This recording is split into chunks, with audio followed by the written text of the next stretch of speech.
Hello and welcome back to Evolved Models with me, Chris. Today we're starting a new project, the King Tiger from Takom.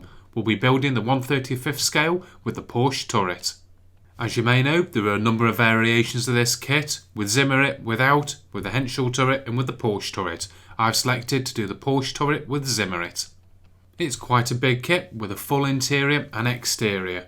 I've already done a review of this kit which can be found on my channel. I'm hoping to streamline the build process and the video process as well, so I can get more episodes to you more quickly. So thanks for joining me, and without further ado, let's get started. So on page 1 of the instructions, we've got the bathtub styled hull, and we've got a number of ribs that we need to put across, and also 2 sprocket wheels. So I'm going to be using the Tamiya extra thin glue as usual, and let's get started getting the ribs in place.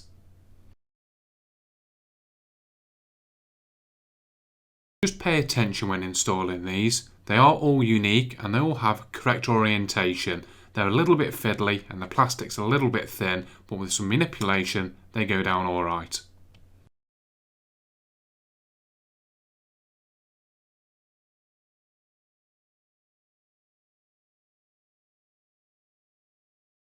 Once all the ribs are installed, I just used a pair of tweezers to make sure they're all lined correctly and we're all standing up straight, and then just went over them all with some Tamiya extra thin.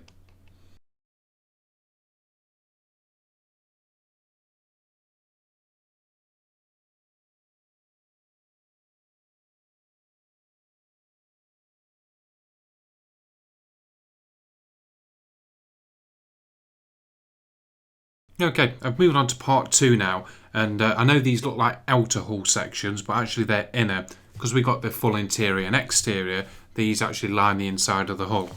There are a number of small pieces in this. One of them we actually have to build up as a sort of sub-construction and then stick them to the inside. But I'm starting off with the small bits here, and then we'll move on to actually doing the little sub-assembly. My first time building a Takom kit. As you know, the channel's quite new and I'm quite a new modeller. Never had the experience of building the Takom kit thus far. So far, it's some of the fitment is a little bit weird. You would have thought there would be sort of clips or some sort of better way for holding pieces together.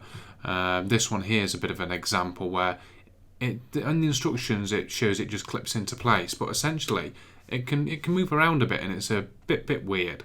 It took a bit of figuring out to get it to sit down properly.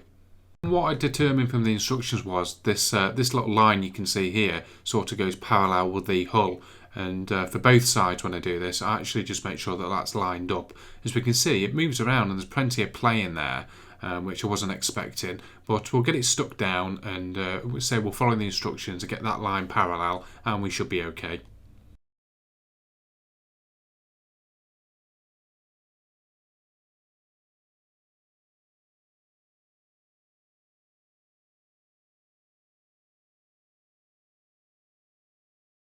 Okay, we're moving on to this sub-assembly now. It's some sort of tank or canister that lives in the back of the vehicle, and it's made up of essentially 4 parts that we need to stick together. As we can see already while putting this together, we're going to have some seam lines showing. We're going to have to get out the filler and some sanding is going to have to be done afterwards.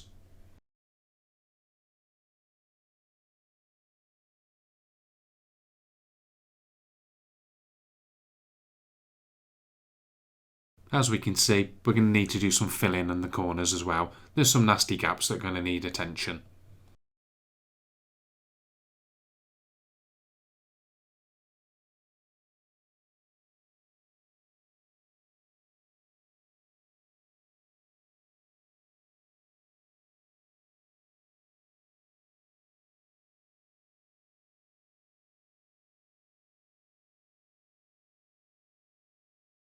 The last part of this section sees us install some sort of cylinder.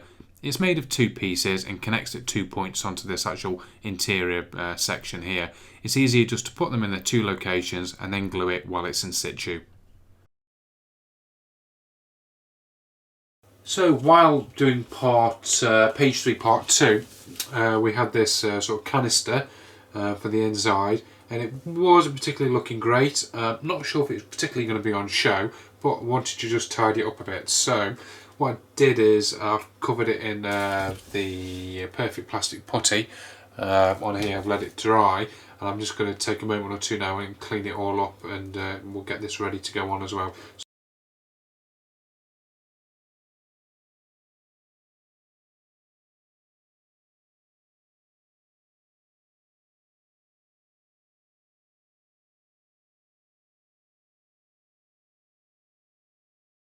So the next part of the build is essentially similar to the previous one. We've got one of these interior sides which we need to install some of the auxiliary parts. So I'm going to go ahead and do that now.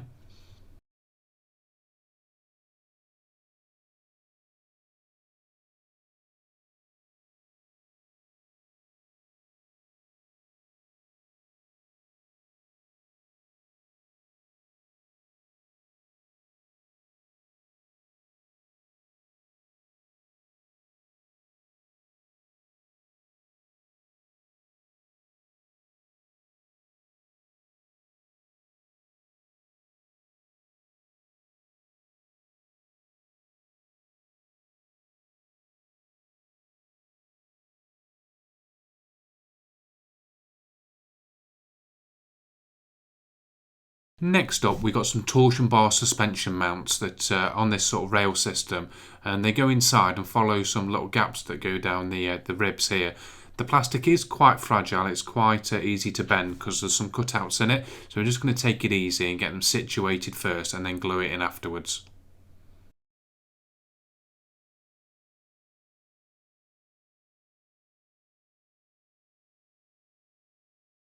Okay, we're getting a bit of a wiggle on here.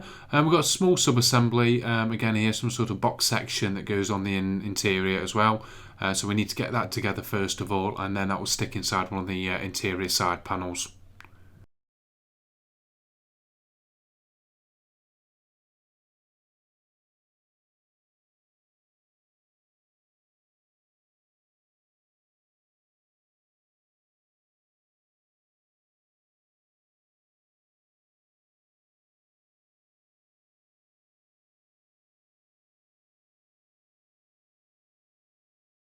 Right, we're moving on to something a little more fiddly now. It looks like it's some sort of the gear mechanism for changing gear. This is where the driver's seat is situated. This three-piece sort of sits together, and we've got to get the sort of brackets to sit on the floor. And obviously, it just wants to move around everywhere, so it's a bit fiddly. But just a bit of patience, and we'll get it stuck down. Before I get any comments, I do know the gear stick does need moving over a little bit, but because we haven't got the side panel installed yet, it's got nowhere to lock in and situate, so I'm just going to leave it dangling there for the time being.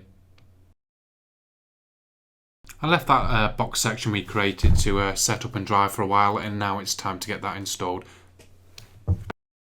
Next in the instructions, it wants us to install the torsion bar suspension and the drive wheels.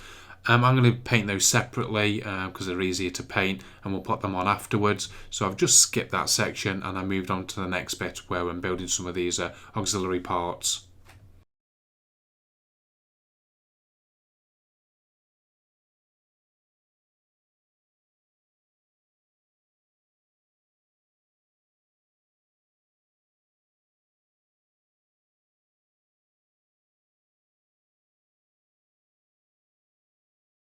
Okay, here we go again. Chris has been bad.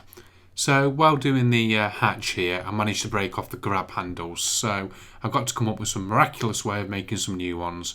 So as you can see here, I've got a little bit of brass bar that's roughly to scale, and I'm going to use the photo etch bender here to bend it over one of the fingers to try and make ourselves two replacement grab handles.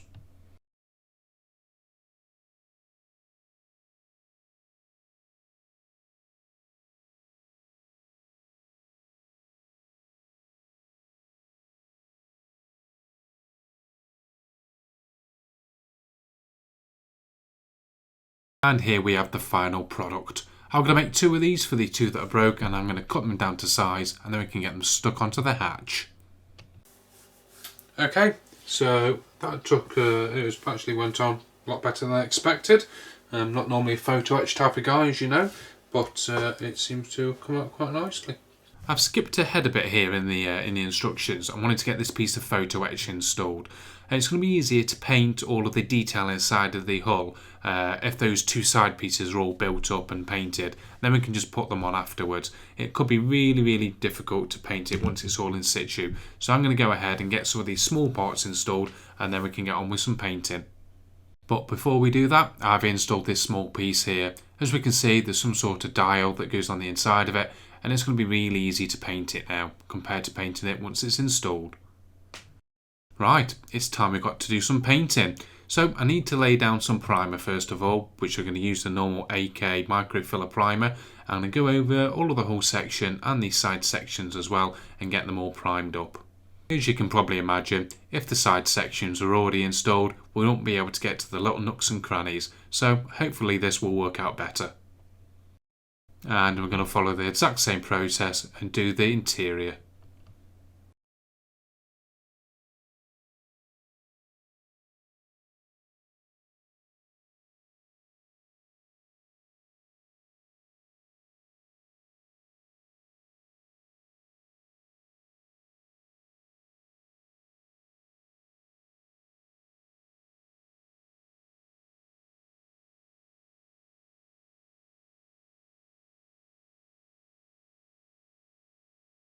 And once it's dried, we can start to lay down some colour.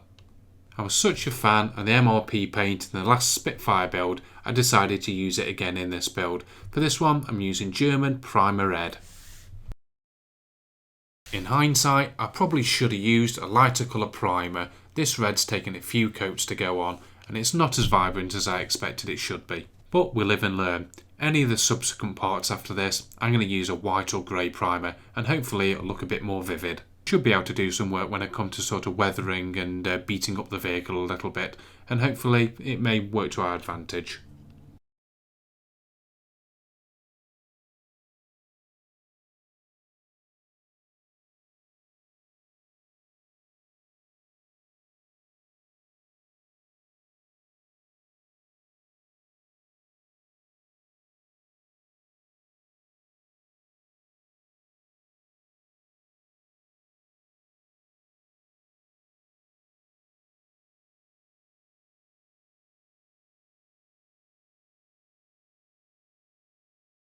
Thanks for joining me for this episode, and I look forward to seeing you next time.